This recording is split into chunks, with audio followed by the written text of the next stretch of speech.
महाराष्ट्र के रायगढ़ जिले के वीरा विलेज में स्थित देवकुंड वाटरफॉल भारत के सबसे खूबसूरत झरनों में से एक है और इसे देखने के बाद मैं यकीन से कह सकता हूँ कि अगर आप प्रकृति प्रेमी ना भी हो तब भी यह जगह आपको बेहद ही पसंद आने वाली है, क्योंकि यह प्रकृति का वो रत्न है जो घने जंगलों में पाया जाता है। तो चलिए आज आपको लेकर चलते हैं देवकुंड वाटरफॉल के इस रोमांचक सफर पर।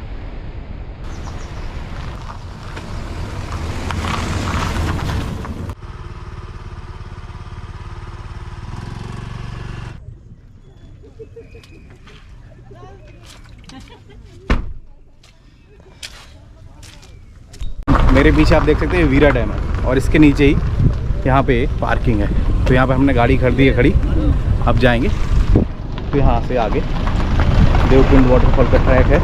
तो कुल मिलाकर ये 2 घंटे करीब का ट्रैक है, सिंपल ट्रैक है। तो चलो चलते हैं।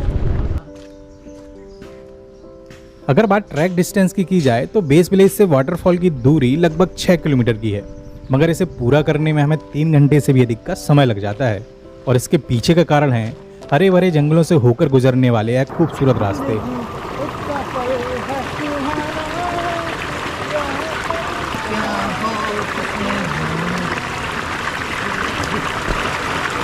तो बारिश भी शुरू हो गई है।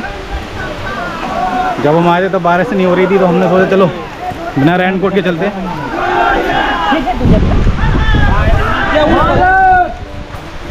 लोग बड़े जोश के साथ पीछे चले आ रहे हैं।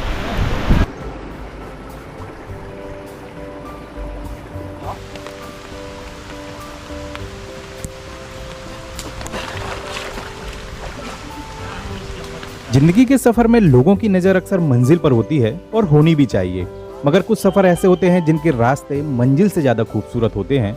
और देवकुंड वाटरफॉल का ये मानसून ट्रैक वाकई में बेहद ही शानदार है।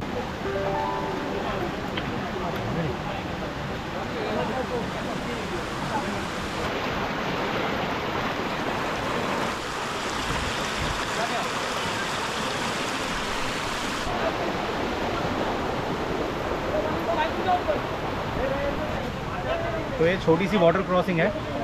तो यहाँ रास्ता लगा हुआ है, रास्ते को पकड़ के भी ऐसे यहाँ से वाटर क्रॉसिंग कर सकते हैं। और पीछे लकड़ी का ये पुल भी बनाया गया है। इस ओवरब्रिज से भी आराम से वाटर क्रॉसिंग कर सकते हैं।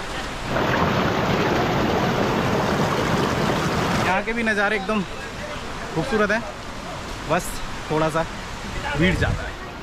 अगर आप शहर के शोर शराबे से दूर प्रकृति के शांत वातावरण और जंगल की खामोशी को महसूस करना चाहते हैं तो सैटरडे संडे आने से बचना चाहिए, क्योंकि मुंबई पुणे की यह कारपोरेट भीड़ आपको एहसास दिलाने के लिए काफ़ी है कि अब हमारे देश की आबादी 140 करोड़ को पार कर गई है। कौन है ये लोग? कहाँ से आते हैं? वाले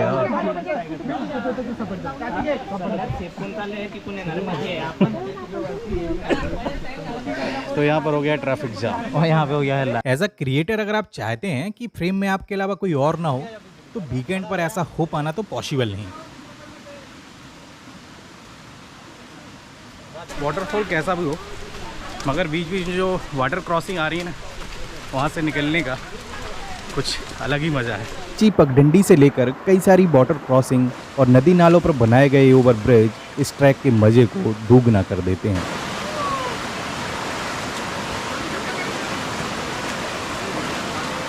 तो हमें यहाँ पेड़ों के पीछे वाटरफॉल नज़र आने लगा है, तो लेकिन है अभी काफ़ी दूर, क्योंकि अभी हमने ड्रोन उड़ाया ना, यहाँ से कम 1 किलोमीटर एयर डिस्टेंस है।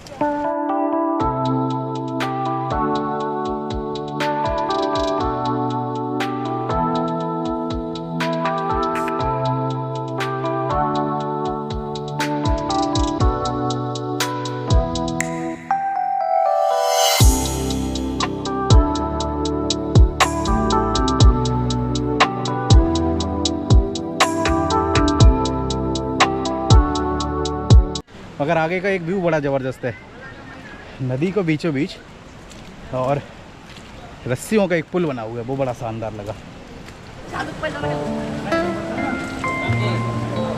भाई लो ना वीडियो तो लो।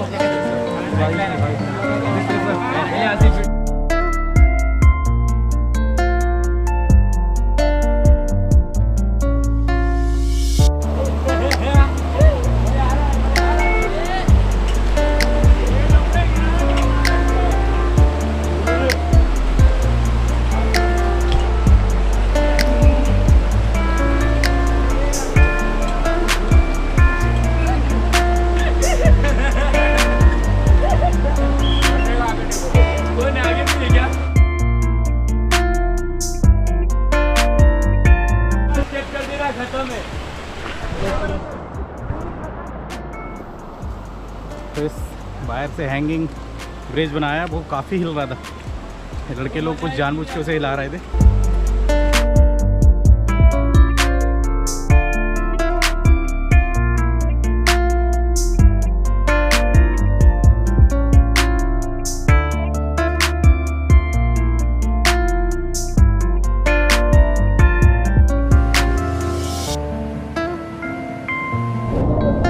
तो ये वाला है वाटरफॉल, देवकुंड वाटरफॉल, और ऐसे ही कुछ वाटरफॉल इस तरफ भी हैं, मगर हमें जाना है इस वाले वाटरफॉल में। नदी के ऊपर बने इस आखिरी ओवरब्रिज को पार करने के बाद अब हम उस लोकेशन पर पहुंच गए थे जहां से हमें वाटरफॉल साफ साफ दिखाई देने लगा था। और इतना ही नहीं, यह लोकेशन बेहद ही खूबसूरत और सीनरिक थी, जहां पर फोटो लेना तो बनता ही है। मगर आप जानते हैं, एक कैमरामैन होने का सबसे बड़ा डिसएडवांटेज तो यही है कि जब तक आपकी बारी आती है तब तक काफी देर हो चुकी होती है।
तो फाइनली हम लोग पहुंच गए देवकुंड वाटरफॉल, और ये है कुछ नज़ारे यहाँ के।